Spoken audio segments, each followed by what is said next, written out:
Hello everyone. Good evening and welcome to Guidely. So, I am your educator for Principles and Practices of Banking.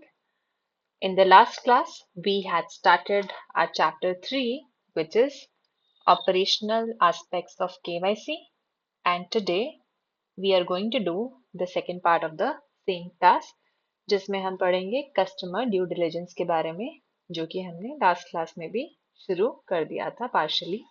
And in this class, we'll read further about customer due diligence. ठीक है? So, this is a big news for all of you. For all of the students, हमारे जो students हैं जो JIB अक्टूबर नवंबर को target कर रहे हैं, कल हमारी एक मेगा वर्कशॉप है live which is absolutely free of cost. तो ये है आपकी 11 बजे, अपने कैलेंडर्स में सेट कर लेना.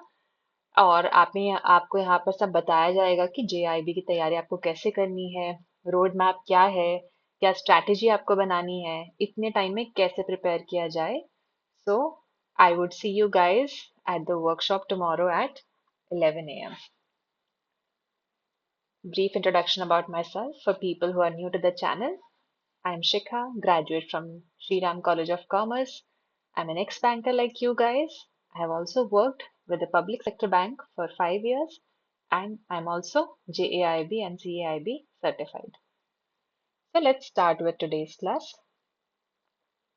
Uh, पहले हम आपका दिस इज चैप्टर 3.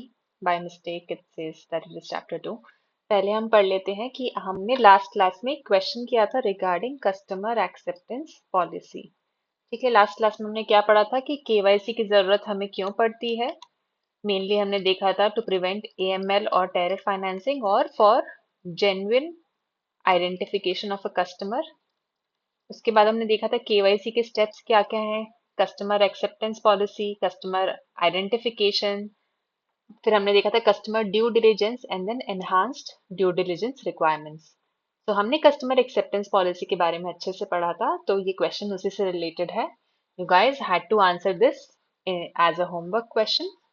तो हमें यहाँ बताना है कि कस्टमर एक्सेप्टेंस पॉलिसी के बारे में कौन सी स्टेटमेंट है जो कि इनकरेक्ट है, right? Which of the following statements regarding the customer acceptance policy is incorrect? तो हम पहला पढ़ते हैं. First statement says accounts can be opened in anonymous or fictitious names if the customer provides sufficient documentation. कोई customer है जो कि anonymous या fictitious names पे है कि हम पहचान नहीं पा रहे हैं कि अकाउंट किसके नाम पे है. अगर वो कोई डॉक्यूमेंट प्रोवाइड कर देता है तो हम अकाउंट खोल सकते हैं. सेकंड कहता है कि no account is open where appropriate CDD can not be applied due to non cooperation of the customer.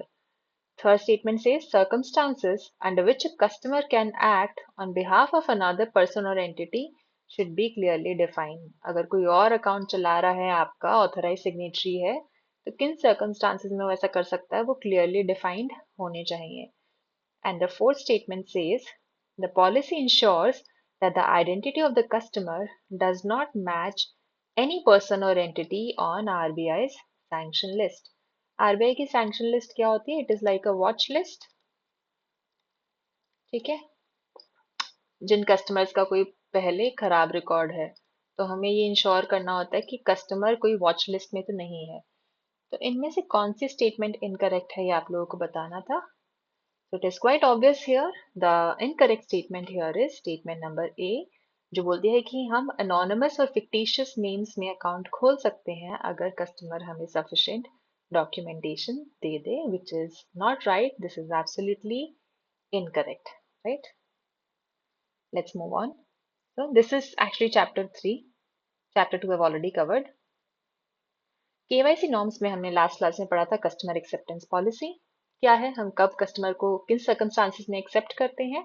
ठीक है, कोई फाइनेंशियली डिसएडवांटेज्ड कस्टमर ना हो, ये हमें देखना होता है.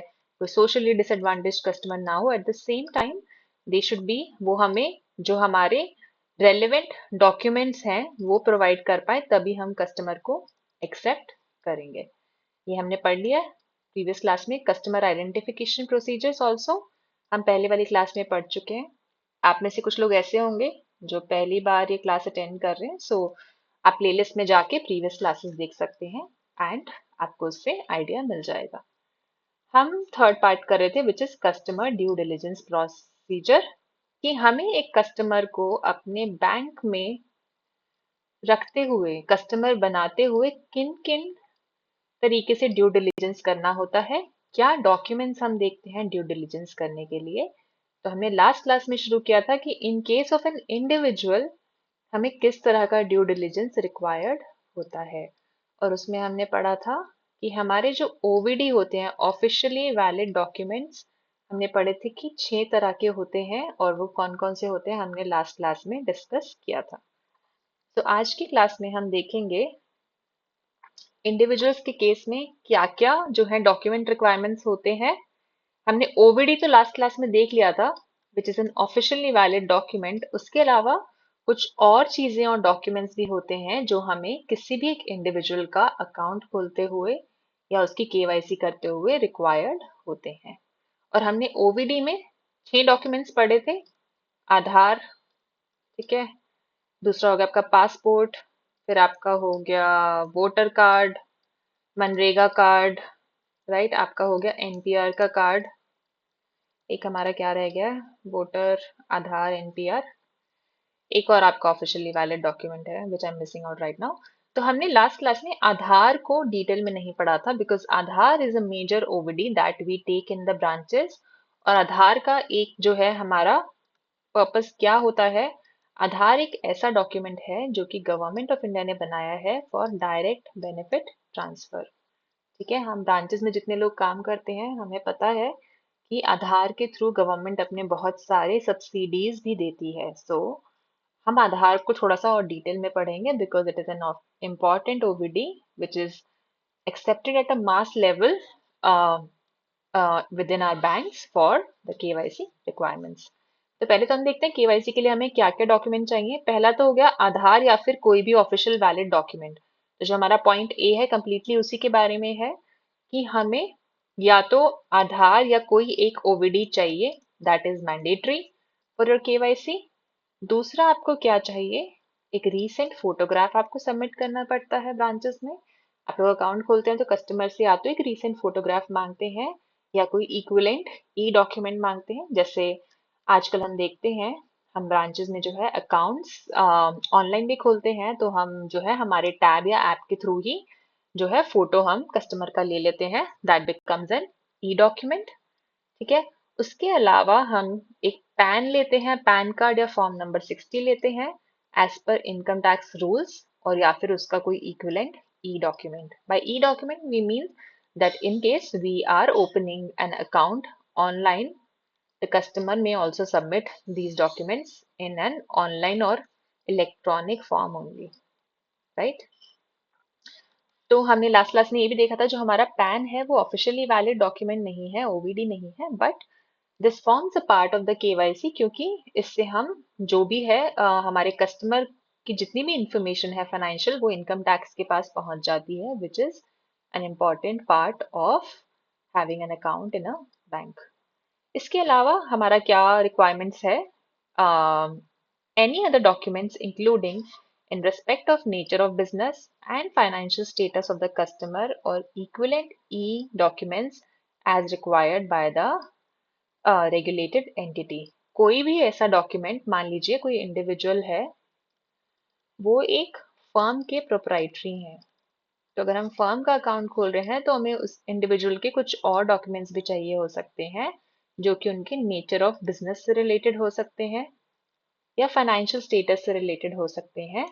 So any other document in such respect में ऑल्सो बी रिक्वायर्ड। ठीक है, तो ये हमने पढ़ लिया ओवरऑल कस्टमर ड्यू डिलिजेंस के लिए हमें क्या क्या डॉक्यूमेंट्स चाहिए। ओवीडी चाहिए हमें फर्स्ट, उसके अलावा हमें एक फोटोग्राफ चाहिए, एक पैन या फॉर्म 60 चाहिए, या फिर कोई भी और डॉक्यूमेंट जो कस्टमर के किसी नेचर ऑफ बिजनेस या फाइनेंशियल स्टेटस से रिलेटेड है as the case may be. ठीक है, अब हमारा जो फोकस है वो है आधार पे। आधार के बारे में अब हम पढ़ते हैं, आधार कैसे, कब और क्यों बैंक मांगता है आधार नंबर आपका। हम आधार की अगर बात करें तो इफ एनी बेनिफिट और subsidy from the central government is to be received in the account of customer is voluntarily providing Aadhaar number. देखो, आधार हम कब लेते हैं? या तो कस्टमर आके जैसे हमारे ब्रांचेस में आते हैं कि पेंशन अकाउंट खुलवाना है या हमें पेंशन लेनी है इस अकाउंट में, या कई लोग हैं जो अकाउंट खुलवाते हैं क्योंकि उनकी सब्सिडी आने वाली है अकाउंट में। तो उस केस में तो जो हमारा ओवीडी है वो क्या होता है? That is only and only Aadhaar. ठीक है, या फिर कस्टमर वॉलेंटरली बोलता है कि मैं ओवीडी में आधार ही देना चाहता हूँ, तो भी हम आधार ले सकते हैं, बिकॉज आधार एक ऐसा डॉक्यूमेंट है जो हमारे कंट्री में ऑलमोस्ट सबका बना हुआ है। ठीक है, या तो आप आधार इन केसेस में ले सकते हो, या फिर a certified copy of the officially valid document, या फिर कोई और ऑफिशियली वैलिड डॉक्यूमेंट का आप एक सर्टिफाइड कॉपी लेते हो। तो सर्टिफाइड कॉपी क्या होता है बेसिकली? जैसे आप ब्रांचेस में फोटो कॉपी लेते हैं किसी डॉक्यूमेंट का, that is the certified copy signed by the customer, की ये एक ओरिजिनल कॉपी मैं आपको दे रहा हूँ ओरिजिनल डॉक्यूमेंट की, एंड सेल्फ सर्टिफाइड लिखा है इसमें। और साथ में जो हमारे ऑफिसर ऑफ द बैंक है, हम लिखते हैं ना बैंक में कोई भी डॉक्यूमेंट आता है वेरीफाइड विद ओरिजिनल्स, अपने नाम का साइन करते हैं और जो भी है डेट लगाते हैं और स्टैंप लगाते हैं, तो कोई एक ऑफिसर उसे वेरीफाई भी कर रहा है कि जो हमने कॉपी लिया है सर्टिफाइड, इसको हमने ओरिजिनल डॉक्यूमेंट से मैच कर लिया है। ठीक है, तो दिस इज अबाउट आधार। आधार या तो हमें डीबीटी के लिए लेते हैं, या फिर कस्टमर अगर वॉलेंटरली एज एन ओवीडी आधार देता है तो हम उसे एक्सेप्ट कर सकते हैं।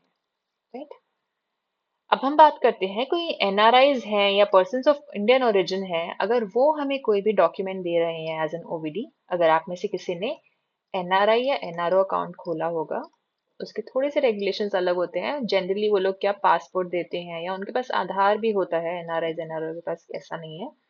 तो अगर वो ऐसा कोई डॉक्यूमेंट दे रहे हैं, so that document has to be certified। कौन कौन उस डॉक्यूमेंट को सर्टिफाइड कर सकता है? या तो कोई ऑथराइज्ड ऑफिशियल्स हैं आपके ही बैंक के ओवरसीज ब्रांच के, या किसी भी स्केड्यूल्ड कमर्शियल बैंक के ओवरसीज ब्रांच के, या फिर ऐसे किसी ब्रांच के ऑथराइज्ड ऑफिशियल हैं ओवरसीज ब्रांच के जिसका इंडिया के बैंक के साथ रिलेशनशिप है। या फिर हम हमारे पास कई बार आते हैं ना, जैसे मान लो there was a customer in my branch जिन्होंने हमें कोई दुबई का डॉक्यूमेंट दिया था, I don't clearly remember, citizenship या कुछ का, तो उसमें उन्होंने जो दुबई की नोटरी है उससे अटेस्ट कराया हुआ था अपना document, so we could verify it if it's an original document और नॉट। ऐसे, या फिर कोर्ट मजिस्ट्रेट, जज, इंडियन एम्बेसी से किसी ने, जहां पे वो नॉन रेजिडेंट इंडियन है, उनसे भी सर्टिफाइड वो डॉक्यूमेंट हो सकता है। तो आई होप दिस इज क्लियर कि इन केस ऑफ इंडिविजुअल्स हमें केवाईसी में एक ओवीडी चाहिए होता है, फोटोग्राफ चाहिए, पैन चाहिए, या कोई और document as per the requirements of the business. और एनआरआईज के केस में कौन कौन जो है हमारे डॉक्यूमेंट्स को वेरीफाई कर सकता है। अभी हम थोड़ा सा जो है आधार बेस्ड केवाईसी को फर्दर डिटेल में पढ़ेंगे। ठीक है, क्योंकि इससे रिलेटेड हमारे कुछ और रेगुलेशंस भी हैं। So if we read about Aadhaar based KYC further, तो जो हमारा आधार बेस्ड केवाईसी है इसके फॉलोइंग नॉर्म्स हमें फुलफिल करने पड़ते हैं। तो सबसे पहले तो it can be used only with the written consent of the customer. इसका कहने का मतलब क्या है? जो हमारा आधार है ये मेजर आइडेंटिफिकेशन डॉक्यूमेंट है जिसमें 12 डिजिट्स का हमारा आधार नंबर होता है। तो हम कस्टमर की आइडेंटिफिकेशन के बिना, वो कंसेंट के बिना वो डॉक्यूमेंट कहीं पे भी यूज नहीं कर सकते हैं। So that document has to be signed and certified by the customer कि ये मैंने केवाईसी के लिए सबमिट किया है। ठीक है, दूसरा क्या है? बैंक के रिकॉर्ड में आधार नंबर फिजिकली और इलेक्ट्रॉनिकली रिडैक्टेड होना चाहिए, उसके लास्ट 4 डिजिट्स ही हमें दिखने चाहिए। हम करते हैं ना, जब भी आधार लेते हैं उसके फर्स्ट 8 डिजिट्स को हम ब्लैक आउट कर देते हैं and last 4 digits only are to be visible. ये किस लिए होता है? कि बैंक किसी भी तरीके से कस्टमर की जो पर्सनल इंफॉर्मेशन है या उसकी आइडेंटिटी है, आइडेंटिटी थेफ्ट ना हो, इसके लिए जो है हम आधार के लास्ट 4 डिजिट्स को ही रिटेन करते हैं हमारे सारे रिकॉर्ड्स में। नेक्स्ट है, अगर कोई ऐसा कस्टमर है जिसको किसी सब्सिडी का बेनिफिट लेना है किसी नोटिफाइड स्कीम के अंडर, तो उसको ये मैंडेटरी है। जैसे हम बैंक्स में जो है केवाईसी का जो है वेरिफिकेशन 2 टाइप से करते हैं, एक तो होता है हमारा ई केवाईसी, एक होता है बायोमेट्रिक इन केस ऑफ आधार। तो ई केवाईसी में क्या होता है, हम ओटीपी बेस्ड कर देते हैं या फिर बायोमेट्रिक वाला करते हैं जिसमें आपको थंब लगाना पड़ता है। ओटीपी बेस्ड क्या होता है, जो आपका रजिस्टर्ड नंबर है आधार के साथ उससे हम ओटीपी ले लेते हैं। तो अगर हम जाना चाहें तो which one is more secure, of course biometric is more secure. तो यहाँ क्या बोल रहा है कि अगर आपको कोई गवर्नमेंट स्कीम का फायदा उठाना है उस केस में हमें सिर्फ बायोमेट्रिक ऑथेंटिकेशन ही करना है आधार का, वो मैंडेटरी है। जैसे हम ब्रांचेस में देखते भी हैं, बहुत सारे कस्टमर्स आते हैं बोलते हैं कि हमारे पैसे हमसे नहीं निकल रहे या हमारा डीबीटी हमारे अकाउंट में नहीं आ रहा है। तो हम उनको क्या बोलते हैं कि आप अपना बायोमेट्रिक ऑथेंटिकेशन ब्रांच से करवा लो, राइट। तो but in case of any illness और इंजरी अगर बायोमेट्रिक ऑथेंटिकेशन फीजिबल नहीं है तो हम ऑफलाइन वेरिफिकेशन भी कर सकते हैं आधार का। इसके लिए जिस ऑफिशियल से आपने परमिशन ली है ये रिकॉर्ड होना चाहिए। बट प्रैक्टिकली अगर हम बात करें तो जितने भी हमारे डीबीटी वाले बेनिफिट्स होते हैं किसी सब्सिडी के, वो हमारे अकाउंट में क्रेडिट नहीं होते हैं unless and until biometric authentication हम नहीं कराते हैं। Fourth point regarding Aadhaar based KYC is, अगर कोई कस्टमर वॉलेंटरली अपना आधार दे रहा है आइडेंटिफिकेशन पर्पस के लिए तो बैंक उसका ई केवाईसी ऑथेंटिकेशन कर सकता है और ऑफलाइन वेरिफिकेशन भी कर सकता है। Other financial institutions can also use e KYC if authorised. ठीक है, ये वही है कि मतलब बैंक हमें अगर कोई कस्टमर अपनी विलिंगनेस से आधार दे रहा है तो हम उसका ई केवाईसी कर सकते हैं, ये एस्टैब्लिश करने के लिए कि जो है उनका आधार लेजिटिमेट है कि नहीं। ई केवाईसी से क्या होता है, आप ये पूरी स्क्रीन पे जो है कस्टमर की photo, sign, address, date of birth सब आ जाता है। तो बेसिकली मैच हो जाता है कि जो कॉपी उन्होंने आपको दी है क्या वही गवर्नमेंट रिकॉर्ड्स में भी अपडेटेड है। ठीक है, so this is about point number 4। Point number 5 क्या बोलता है, अगर कस्टमर हमें ऐसा जो कि बहुत बार होता है अपना कोई करंट एड्रेस देता है जो कि आधार के रिकॉर्ड से अलग है तो उसके लिए हमें एक सेल्फ डिक्लेरेशन देनी पड़ती है। ठीक है, सेल्फ डिक्लेरेशन या हमने देखा था ना जैसे लास्ट क्लास में ओवीडी में जो हमारे कुछ और डॉक्यूमेंट्स अगर अपडेशन ऑफ एड्रेस नहीं होता, there are some other documents that we can accept for the time being, जैसे कि utility bill, gas bill, water bill, and the customer in the meanwhile can get their address updated in the officially valid document। I hope this is clear कि आधार से based हमारे क्या requirements हैं KYC के। जो लोग ब्रांचेस में काम कर रहे हैं ऑलरेडी वो इन सब चीजों पे काम कर ही रहे होंगे। अब बात आती है ओटीपी बेस्ड आधार, जो हमने डिस्कस किया। ओटीपी बेस्ड आधार अगर हम यूज कर रहे हैं तो मतलब बेसिकली हम उसको थोड़ा सा लेस वो मानते हैं सेफ, क्योंकि हो सकता है कभी किसी, मान लीजिए किसी फादर ने, किसी सन ने अपने फादर का आधार बनवाया और उसने अपना ही नंबर दे दिया, फादर का नहीं दिया, तो एक मिसयूज का चांस है यहाँ पे, right. But in case of biometric authentication it is as safe as it can be. तो अगर हम ओटीपी बेस्ड ई केवाईसी कर रहे हैं कस्टमर का, that to non face to face, तो उसके लिए कुछ रिस्ट्रिक्शंस हैं। ठीक है, क्योंकि ये उतना सेफ नहीं है। उसमें क्या है, अगर हमने ऐसा कोई अकाउंट खोला है तो उस कस्टमर का जो टोटल बैलेंस है उसके जितने भी अकाउंट्स हैं उसमें 1 लाख से ऊपर नहीं होना चाहिए। अगर इससे ऊपर हो गया तो उनका जो अकाउंट है वो नॉन ऑपरेशनल हो जाएगा। ठीक है, इनऑपरेटिव हो जाएगा और जब तक वो अपना बायोमेट्रिक नहीं कराएंगे वो अकाउंट एक्टिव नहीं होगा। उनका जो पूरे साल में एग्रीगेट पैसा आ सकता है सारे डिपॉजिट अकाउंट से मिलाकर वो कितना, 2 लाख से ऊपर नहीं होना चाहिए। तो at any point of time सारे अकाउंट से मिला के बैलेंस जो है 1 लाख से ऊपर नहीं होना चाहिए।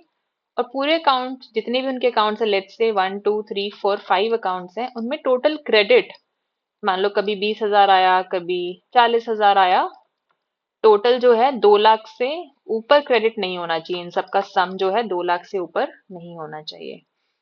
अगर ऐसा कोई अकाउंट है जो कि जिससे आपने लोन लिया हुआ है और उसमें आपका ओटीपी बेस्ड ई केवाईसी हुआ है, तो जो आपको है हम सिर्फ एक तो टर्म लोन ही दे सकते हैं और उसमें भी जो है आपका 60,000 से ऊपर का टर्म लोन आप 1 साल में नहीं ले सकते। और जब तक आपका नॉर्मल आइडेंटिफिकेशन नहीं होगा, चाहे उसमें आप डिपॉजिट अकाउंट खुलवाएं या बोरोवेल अकाउंट खुलवाएं, ये 1 साल के बाद बंद हो जाएगा अगर आपने बायोमेट्रिक अपना नहीं कराया तो। ठीक है। और अगर ओवीडी और सीटीडी 1 साल में नहीं होता है तो ये बंद हो जाएगा आपका अकाउंट, राइट।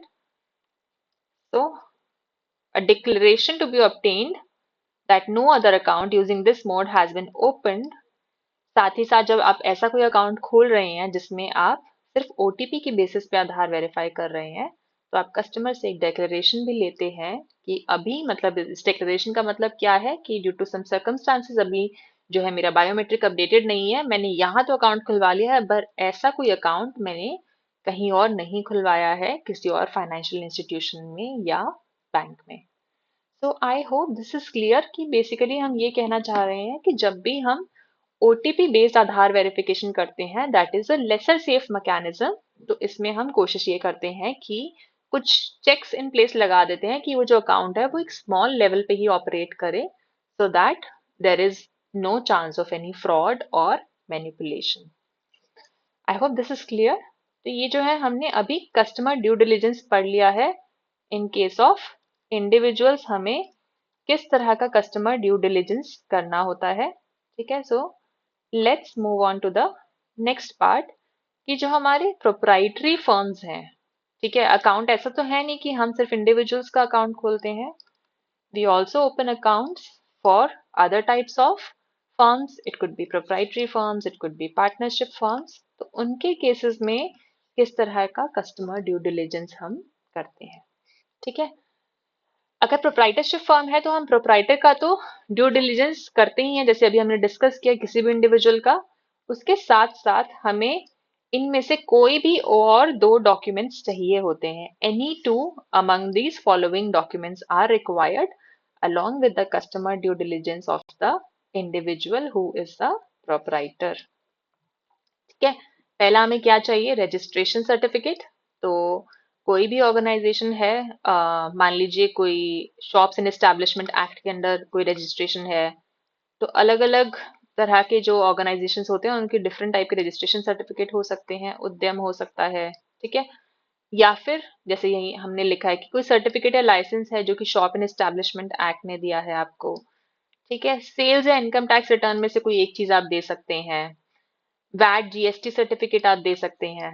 जीएसटी सर्टिफिकेट आपका प्रोविजनल है या फाइनल है, इनमें से आप कोई भी सबमिट कर सकते हैं सेल्फ अटेस्ट करके। या फिर कोई और रजिस्ट्रेशन और सर्टिफिकेशन डॉक्यूमेंट है जो कि आपको सेल्स टैक्स, सर्विस टैक्स या प्रोफेशनल टैक्स अथॉरिटीज ने इशू किया है। या फिर अगर आप इंपोर्टर एक्सपोर्टर हैं तो आप जो है इंपोर्टर एक्सपोर्टर कोड का डॉक्यूमेंट भी सबमिट कर सकते हैं, जो कि आपको directorate general of foreign trade ने इशू किया होना चाहिए। या फिर कोई और लाइसेंस और सर्टिफिकेट ऑफ प्रैक्टिस जो कि प्रोप्राइटरी कंसर्न को किसी और प्रोफेशनल बॉडी ने दिया है। जैसे मान लीजिए कि अगर लिकर की शॉप है तो लिकर के लिए एक स्पेसिफिक टाइप का आपको जो है लाइसेंस मिलता है, तो वो भी एक डॉक्यूमेंट हो सकता है। या फिर आप अपना कंप्लीट आईटीआर देते हो, सिर्फ एक्नॉलेजमेंट नहीं, जो कि कंप्लीट आपका आईटीआर का आता है, जो कि depending on the business it could be some 15-20 pages. तो आप जो है सोल प्रोप्राइटर के नाम पे वो पूरा, जहाँ पे फर्म का इनकम रिफ्लेक्ट होता है, acknowledge and authenticated by income tax authorities. या फिर utility bills, electricity, water, landline, telephone bills. तो बेसिकली अगर आप किसी प्रोप्राइटरशिप फर्म का अकाउंट खोल रहे हैं तो आपको जो है प्रोप्राइटर का तो कस्टमर ड्यू डिलिजेंस करना ही है, उसके अलावा आपको एडिशनली 2 डॉक्यूमेंट्स और भी चाहिए होते हैं, जो कि इनमें से कोई भी डॉक्यूमेंट हो सकता है। इन डॉक्यूमेंट्स का बेसिकली पर्पस क्या होता है, हम कोशिश करते हैं ऐसे 2 डॉक्यूमेंट्स लें कि उनका एक तो जो बिजनेस है उसका एड्रेस वेरीफाई हो जाए कि बिजनेस कहाँ पे है, दूसरा कि बिजनेस एंटिटी का नाम क्या है, प्रोपराइटर कौन है, इस तरह का कोई डॉक्यूमेंट हो जिससे ये हमारा वेरिफिकेशन हो जाए। और क्या होता है कि अगर कभी कभी हमें वेरीफाई नहीं भी कर पाते हैं तो हम फिजिकल विजिट करके आते हैं कस्टमर के यहाँ पे कि एक्चुअली उनका जो है फर्म एग्जिस्ट करता है या नहीं। अब हम बात करते हैं और तरह की भी एंटिटीज होते हैं प्रोप्राइटरशिप फर्म के अलावा। It could be any companies और पार्टनरशिप फर्म्स। उसमें हमें क्या रिक्वायरमेंट्स होते हैं। ठीक है। अगर हम कंपनी की बात करें तो हमें क्या क्या डॉक्यूमेंट्स चाहिए होते हैं? सर्टिफिकेट ऑफ इनकॉर्पोरेशन, इसमें हमें सारे डॉक्यूमेंट्स चाहिए। एमओए, एओए, अगर हम कंपनी का अकाउंट खोल रहे हैं, कंपनी का पैन नंबर हमें चाहिए। जितने भी बेनिफिशियल ओनर्स हैं उनका सीडीडी हम करते हैं। ठीक है, ये हम पढ़ेंगे कि बेनिफिशियल ओनर्स का सीडीडी हमें किस लेवल पे चाहिए होता है, किस केस में चाहिए होता है इन द नेक्स्ट क्लास। तो ये अप्लाई होता है हमारा। बोर्ड ऑफ डायरेक्टर्स और पावर ऑफ अटॉर्नी, तो जो बेसिकली हमारी कंपनी होती है वो क्या होती है? एक लीगल एंटिटी होती है। It is a N artificial legal person, तो ये खुद तो आके साइन कर नहीं सकती है, तो कोई ना कोई ऑथराइज पर्सन होता है जो कंपनी के बिहाफ पे साइन करता है। तो उसके लिए हमें रेजोल्यूशन चाहिए होता है कि पावर ऑफ अटॉर्नी किसको दी गई है to transact business on behalf of the company which is an artificial legal person. ठीक है, जैसा हमने डिस्कस किया, जो बेनिफिशियल ओनर्स हैं उनके इंडिविजुअल डॉक्यूमेंट्स चाहिए होते हैं। आ, या ऑथराइज सिग्नेटरीज कौन है, अटॉर्नी कौन है कंपनी के बिहाफ पे, उसके रिलेटेड हमें सभी डॉक्यूमेंट्स चाहिए होते हैं। Right, I hope this is clear. अगर हम पार्टनरशिप फॉर्म की बात करें तो हमें रजिस्ट्रेशन सर्टिफिकेट चाहिए, पार्टनरशिप डीड चाहिए, पैन नंबर चाहिए, और जितने भी हमारे पार्टनर्स हैं या फिर अगर किसी के पास पावर ऑफ अटॉर्नी है कि ये हमारे बिहाफ पे ट्रांजैक्शन कर सकते हैं, उनकी हमें क्या चाहिए? केवाईसी या सीडीडी, जो हमने अभी पढ़ा है ना, ऑफिशियली वैलिड डॉक्यूमेंट्स या आधार, वो हम पार्टनर्स का भी हमें चाहिए होता है। ठीक है, इन case of a partnership firm. Right, I hope this is clear. हमने जो है अभी सीडीडी किसका पढ़ लिया है? हमने इंडिविजुअल का पढ़ लिया है, कंपनी का पढ़ लिया है, सोल प्रोप्राइटरशिप फर्म का पढ़ लिया है, और साथ ही साथ पार्टनरशिप फर्म का भी हमने सीडीडी देख लिया है। So this is it about today's class. कल की क्लास में हम और केवाईसी को डिटेल में पढ़ेंगे कि कंपनीज या जो आर्टिफिशियल लीगल पर्सन होते हैं, किन केसेस में हमें जो है इंडिविजुअल का भी केवाईसी लेना होता है, साथ ही साथ कि किन केसेस में हमें एनहांस सीटीडी रिक्वायर्ड होता है। So there are some other things regarding KYC that we will understand in tomorrow's class. So let's do a question for practice.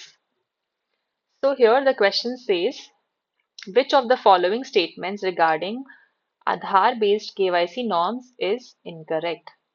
आधार के केवाईसी नॉर्म्स के बारे में कौन सी स्टेटमेंट इनकरेक्ट स्टेटमेंट हमें बतानी है? Aadhaar number can be used for KYC purposes without the customer's consent. The bank must redact the Aadhaar number retaining only the last four digits, right? Biometric authentication of Aadhaar is mandatory for customers wanting to credit benefits under a notified scheme. अगर आपको DBT या government की कोई scheme के under subsidy लेना है तो biometric authentication mandatory है। This is also right. अगर कस्टमर का करंट एड्रेस आधार से डिफरेंट है तो वो एक सेल्फ डिक्लेरेशन उसे देना होता है, ये भी सही है। तो जो हमारा इनकरेक्ट है वो क्या है? First one is incorrect. ये बहुत ही सिंपल है कि आप केवाईसी कस्टमर की कंसेंट के बिना तो नहीं ही कर सकते हैं। तो this is our question for today. Next class में हम आगे पढ़ेंगे। ठीक है, so for all of you, there is a super plan who are preparing seriously for the JIB upcoming attempt. ये गाइडली की तरफ से हमने एक सुपर प्लान निकाला है जिसमें आपको जितना भी JIB का कंटेंट है, whether it's a PDF course, videos, recorded videos, live classes, modules, ये आपको मिल रहा है फ्लैट 50% ऑफ पे। 6 मंथ्स का अगर आप लेंगे तो 1249, और 12 मंथ्स का अगर आप लेंगे तो 1749। It is as cheap as it can get, so you must get it. इसके लिए जो आपका कोड है वो क्या है? बैंकर प्रो, आप अप्लाई कर सकते हैं। और अगर आप JIB का फाउंडेशन बैच करना चाहते हैं जिसमें आपकी थोड़ी लिमिटेड चीजें हैं as compare to the super plan, आप उसके लिए भी ऑप्ट कर सकते हैं, जिसके लिए आपका कोड क्या है? Banker pro again. ये भी आपका भी 50% ऑफ पे चल रहा है। So for all of that you need to download our Guidely app. App पर जाएंगे, आपको सारे कोर्सेज मिल जाएंगे। You can easily register for the courses. And आज के क्लास का PDF के लिए you must follow our in Telegram channel, you must join it there, you will find a PDF there. And for those of you who are new to the channel, you must subscribe to the channel to get all the updates. and see you guys tomorrow at the Mega Live workshop at 11 a.m. Thank you so much, guys.